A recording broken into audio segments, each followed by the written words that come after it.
Assalamualaikum warahmatullahi wabarakatuh. Halo teman-teman semua, perkenalkan nama saya Rizky Awalia Putri. Pada kesempatan kali ini saya akan sharing sama teman-teman terkait insight yang saya dapatkan dari buku yang sudah saya baca. Jadi saya sudah membaca buku ini. Buku ini berjudul Sayangi Dirimu, Berhentilah Menyenangkan Semua Orang. Buku ini adalah jenis buku self-improvement karya Sabrina Ara. Jadi Sabrina Ara itu adalah seorang penulis yang memulai karir kepenulisannya sejak dia masih menjadi seorang mahasiswi. Jadi waktu itu dia memulai karir kepenulisannya di berbagai penerbit-penerbit di Yogyakarta. Dari pengalaman-pengalaman itulah yang membuat Sabrina Ara bisa menjadi penulis seperti sekarang ini. Nah, apa sih isi buku dari Sayangi Dirimu, Berhentilah Menyenangkan Semua Orang ini? Jadi buku ini itu berisi tentang kisah-kisah sederhana atau cerita-cerita hidup yang biasa kita alami, seperti kisah-kisah yang tidak menyenangkan, bagaimana cara kita memandang hidup, tentang dunia yang tidak ramah, bahkan sampai dengan cara kita menghadapinya supaya kita tetap bisa hidup bahagia. Insight pertama yang saya dapatkan setelah saya membaca buku ini adalah berprinsip. Jadi bagaimana kita tetap bisa berdiri tegak di atas prinsip yang udah kita bangun, bahkan ketika semua orang membenci prinsip itu tanpa alasan. Dalam buku ini tertulis, orang-orang yang berlebih energi untuk mengurusi hidup orang, mungkin saja mereka telah lelah mengurusi masalahnya yang kelewat rumit. Dalam hidup kita pasti dihadapkan dengan orang-orang seperti itu. Orang-orang yang meremehkan prinsip orang lain, orang-orang yang bahkan bisa kapan saja menyerang dan mengomentari hidup kita secara tiba-tiba. Maka cara terbaik untuk menghadapi orang-orang seperti itu adalah dengan tetap berdiri di atas prinsip yang kita punya. Tetaplah percaya bahwa prinsip yang kita punya akan mengantarkan kita menjadi orang yang lebih bermakna di hari kemudian. Insight kedua adalah memandang hidup dari sudut pandang yang berbeda. Jadi kita itu sering banget nih pasti ngerasa kalau hidup kita itu lebih rumit dari hidup orang lain, hidup kita lebih sedih, hidup kita lebih susah.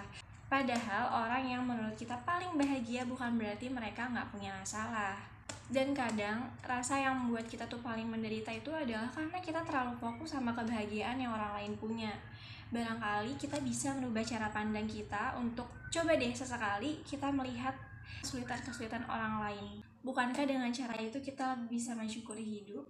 Insight yang ketiga adalah hargai diri sendiri. Kita tuh berhak loh untuk menghargai diri kita sendiri. Dari segala usaha yang udah kita lakukan, dari setiap pencapaian yang udah kita capai. Karena dengan kita menghargai diri sendiri, kita akan lebih punya semangat-semangat baru untuk memulai hari gitu. Emang sih memuaskan rasanya bisa bermanfaat buat orang lain, bisa menyenangkan orang lain, tapi sesekali diri kita tuh juga perlu buat dihargai. Rasanya memuaskan ketika kita merasa kalau kita bermanfaat bagi orang lain, kalau kita bisa menyenangkan semua orang.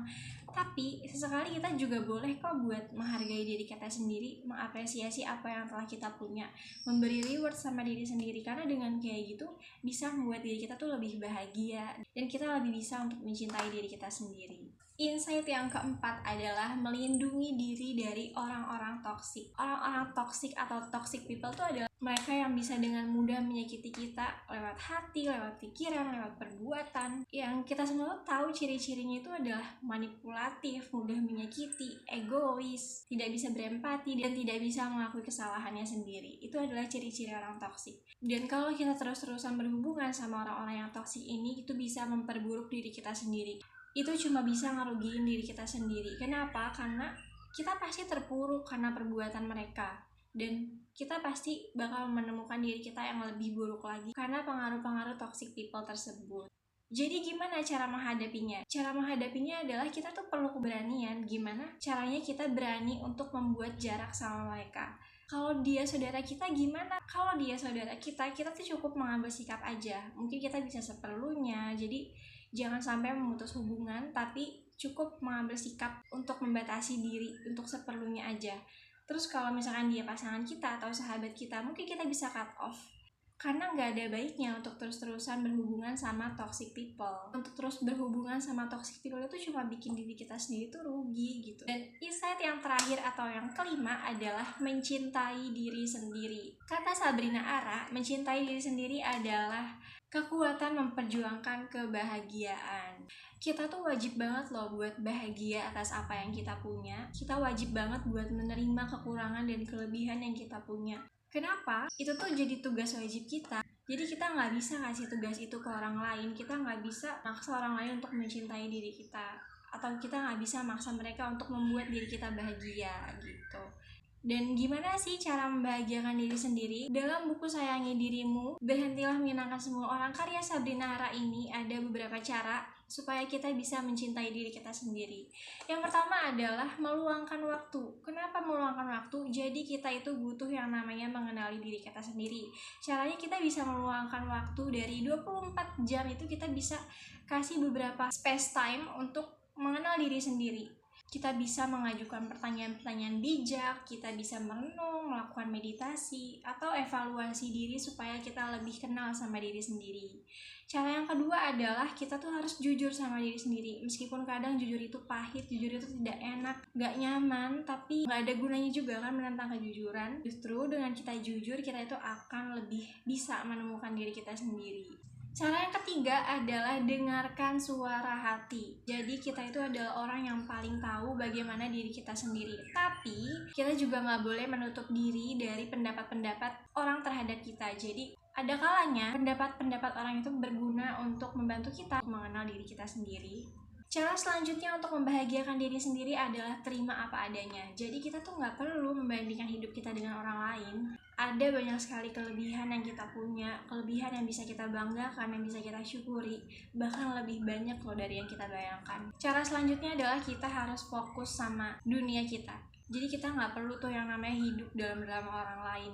Kita harus fokus sama dunia kita sendiri, menyelesaikan masalah-masalah yang kita punya sendiri, dan tanamkan rasa cinta pada diri sendiri, maka itu akan membuat kita bahagia daripada kita membuang-buang waktu untuk mengurusi masalah orang lain, mengurusi hidupnya orang lain. Cara selanjutnya adalah kita tidak perlu yang namanya terbawa arus. Kalau kita terus-terusan untuk mengikuti standarnya orang lain, mengikuti arusnya orang lain, itu cuma akan membuat kita memaksakan diri sendiri. Padahal setiap orang itu punya yang namanya level ketangguhan dan kemampuannya yang berbeda-beda. Maka kita tuh cukup untuk berada pada arus yang kita punya, arus yang membuat kita tetap menjadi diri sendiri dan mencintai diri sendiri. Cara selanjutnya untuk mencintai diri sendiri adalah sesekali kita nggak apa-apa kok untuk nggak berusaha. Maksudnya gimana? Iya, kita tuh boleh kok merasa lelah, kita boleh merasa capek, kita boleh untuk nggak terus-terusan lari, kita boleh sesekali berjalan loh. Karena kalau emang dengan berjalan lebih nyaman, kalau emang sesekali berhenti berlari itu lebih nyaman, ya kenapa enggak? Karena dengan kenyamanan itu pasti akan membuat langkah-langkah kita menjadi lebih pasti, dan kenyamanan itu akan membuat kita lebih mencintai diri kita sendiri. Itu dia insight-insight yang telah saya dapatkan ketika saya membaca buku ini dan cara-cara mencintai diri sendiri karya Sabrina Ara. Aku merasa senang banget baca buku ini karena buku ini tuh kayak merasa terwakilkan dengan membaca buku ini, dan aku merasa aku punya jawaban atas situasi-situasi yang aku nggak bisa menangani itu.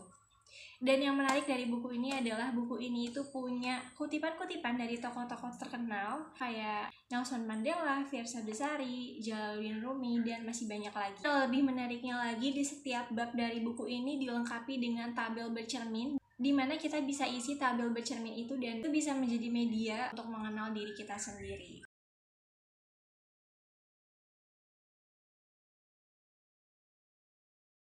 Mungkin itu saja insight-insight yang bisa saya sharing sama teman-teman terkait buku yang sudah saya baca ini. Sampai bertemu di lain kesempatan. Wassalamualaikum warahmatullahi wabarakatuh.